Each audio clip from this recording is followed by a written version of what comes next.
Wow. Thank you very much. Good afternoon, everyone. I would like to ask you a favor. Are you willing to step into my life for about 15 minutes? Say yes if you want. Yes. All right. On your chair, on the right side, there is a blindfold, and please put it on.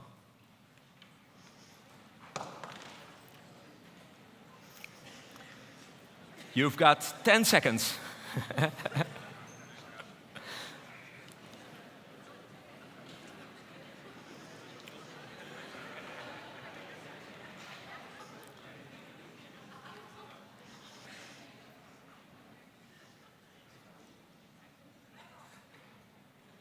What you see now is close to what I see every day.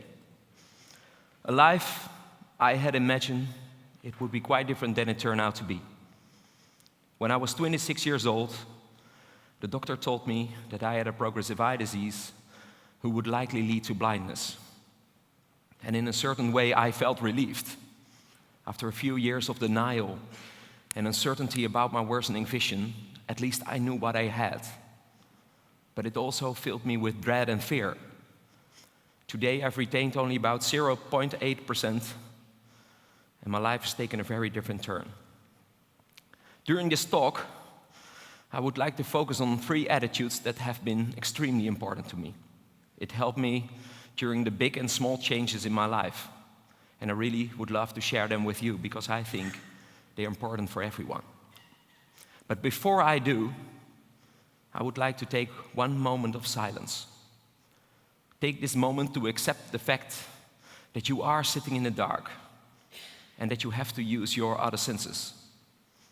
If you want, this 15 minutes will be very difficult for you. But if you will be able to feel what your other senses can do for you. One moment of silence, please.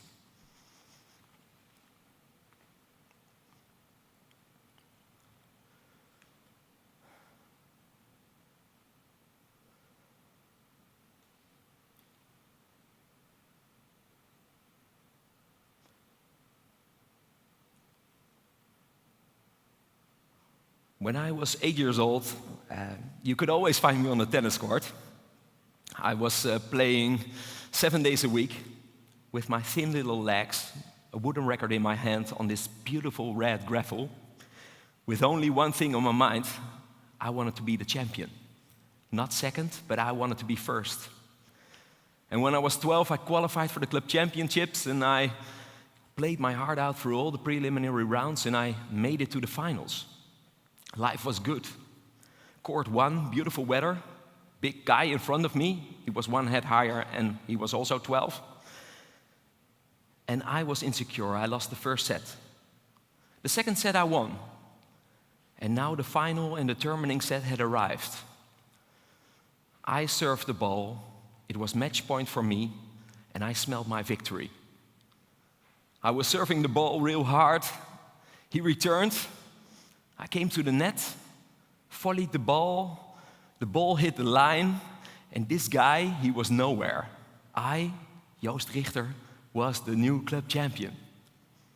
I took the trophy home, and all was right with the world.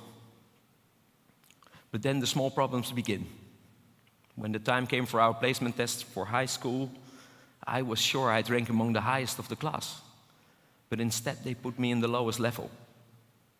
I was sitting in the front row with enormous glasses on, trying to read the board, and I did every possible thing I could think of just to keep up. My neighbor went crazy lending me his notebook every day after class because I could not read the board. It was about this time that I discovered my dream. I wanted to have my own restaurant, and I saw already a beautiful picture in front of me, a restaurant in the woods with my name on it. I graduated in 4 years, and after that, I finally could go for my ambition. I went to the hotel school in Belgium. It was difficult to keep my head above water, and the demands were high, but still, within 3 years, I graduated as well. But I wanted more. not only a restaurant, I wanted to have several companies. I went to the business school here in this beautiful town, Haarlem, and it was great. I took the classes like a fish takes the water. Finally, people I felt at home with, creative, entrepreneurial, full of dreams. But it didn't work out. I felt out of place in my own life. Friends came to me and said, "Joost, don't you think you should go and get checked out? We think there might be something wrong with your eyes." And that was the moment I went to the hospital at 26. The doctor told me that I had an eye disease who would likely lead to blindness, retinitis pigmentosa. It was difficult. I knew that I needed help. I went to Physio, an organization for visually impaired and blind people, and they told me for the first time that I was socially blind and that I needed a strict rehabilitation program to help me deal with this change. And once I accepted my faith, life started to get a little bit better. I learned to read and write again. Braille, voice operating computers. I knew where I could order a beautiful Labrador and walking around with a white cane. I sometimes felt like a club champion. Not that because I saw a ball anymore, but just because I could send an email to my friends again without it costing me too much energy. And after that period, I went to my hometown, Amsterdam, and I thought about the attitudes that have been extremely important to me, and I really would love to share them with you. Acceptance, vulnerability, dare and do. Acceptance of the situation you're in can bring you a lot. It allows you to leave headwinds and setbacks behind. It helps you to find multiple paths to your goals. The alternative is stagnation, standstills, banging your head against the wall, and that's of course not what you want. There are two phases that comes before actual acceptance: denial and frustration.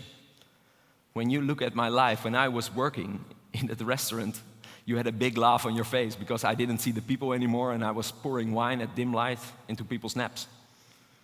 And I thought, there's nothing wrong with me. But afterwards, I got frustrated. Why is it not possible to live my dream? I think that was a hard time. There are things in life I fully accept, others I'm in the progress of accepting. What I accept, for example, is that I'll never be able to drive that car anymore, and that I've been sick my entire life without knowing it. That last one took me about 10 years. What I find difficult to accept is the fact that I have to walk around with a white cane, that everyone can see that I have a handicap, that people will try to help me when I haven't even asked for it. I ordered the cane, it's laying in the closet with a thick layer of dust on it, but I used it once, a year ago, and I can tell you, on a busy street there are no traffic jams for me anymore, because everyone is moving away. But afterwards, I got sad, put the white cane in the closet again, but I can tell you that the layer of dust is getting thinner and thinner. So it tells me that acceptance takes time. When I look at you, I realize that some of you might have difficulties accepting that you are sitting in the dark right now, and that it's difficult and hard to give up your control. Others may be focused on other senses and feel very relaxed. Acceptance takes time. How much time? It differs for everyone, and that's okay. But I think when you go for that acceptance, it will give you space and room for other opportunities. And then what about vulnerability? Many people are surprised that vulnerability is one of my attitudes. They often think that if you have the bigger mouth, you are the bigger person. But I think that's not true. I think when you dare to be vulnerable, you're truly great. It requires a lot of courage and strength of character to share your vulnerable moments. And by sharing this moments, it creates openness and honesty in your relationship with others. For example, when I go to a party, the most vulnerable moment arises when I'm standing in front of the door, waiting for it to open. Everyone will see me, I will see no one. Who do I shake hands with? Who do I kiss to say goodbye? 2 years ago, I kissed someone. I thought it was a woman. I can tell you, it was a man. I had a big mustache between my lips. And I thought, this is not my evening. But after that, I had a real nice conversation with this man, and we had a good talk. And he told me the most beautiful stories.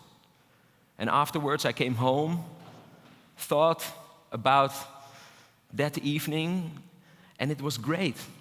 Beautiful people, nice food, good music. It's better than sitting at home. So vulnerability makes me connect, makes me standing in front of you to make a connection. And I really want you to feel the same. And please be very careful, but please stand up. Please stand up.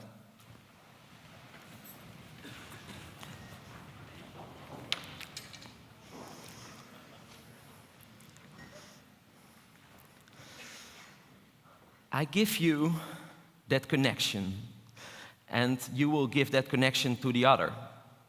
Please connect with the 2 neighbors you have, but be careful. You can shake hands, you can hug, and you can even kiss him, but be careful for the mustache. All right, 30 seconds.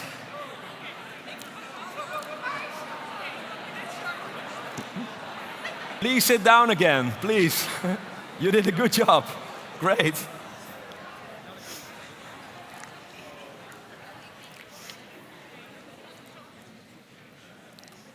It sounded like you had so much fun. I'm sorry to interrupt, but you looked like a sort of a family that felt so. I hope you didn't have that mustache experience like me.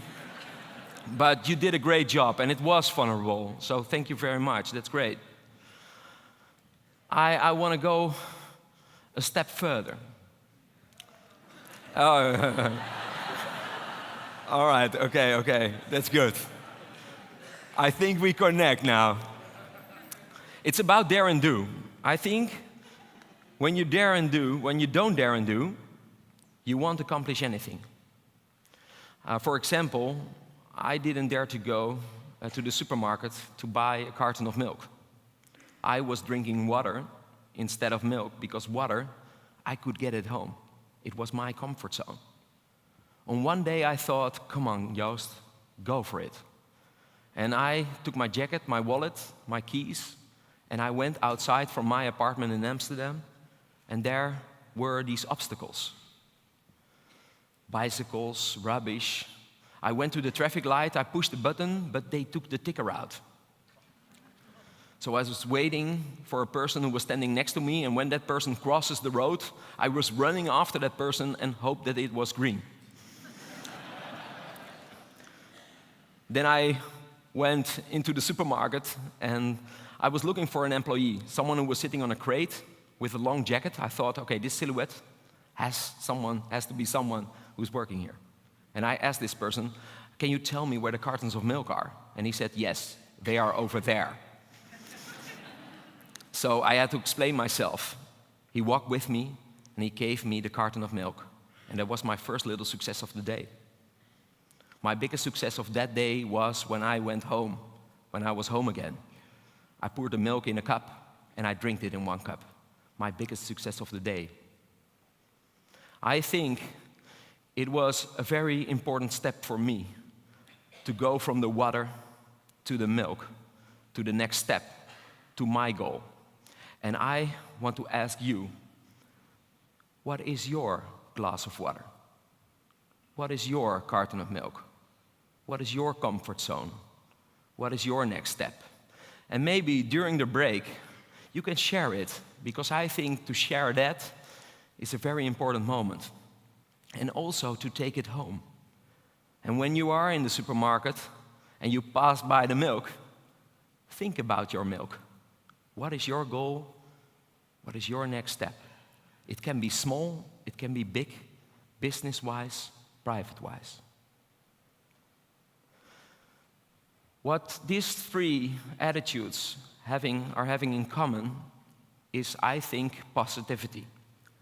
And I don't want to tell you that positivity is a mindset, but to me is positivity a choice. A choice that we can make every day. I will make that choice, positivity, every day. And I think, I know for sure, that the darker it gets, the more opportunities I will see. Thank you very much.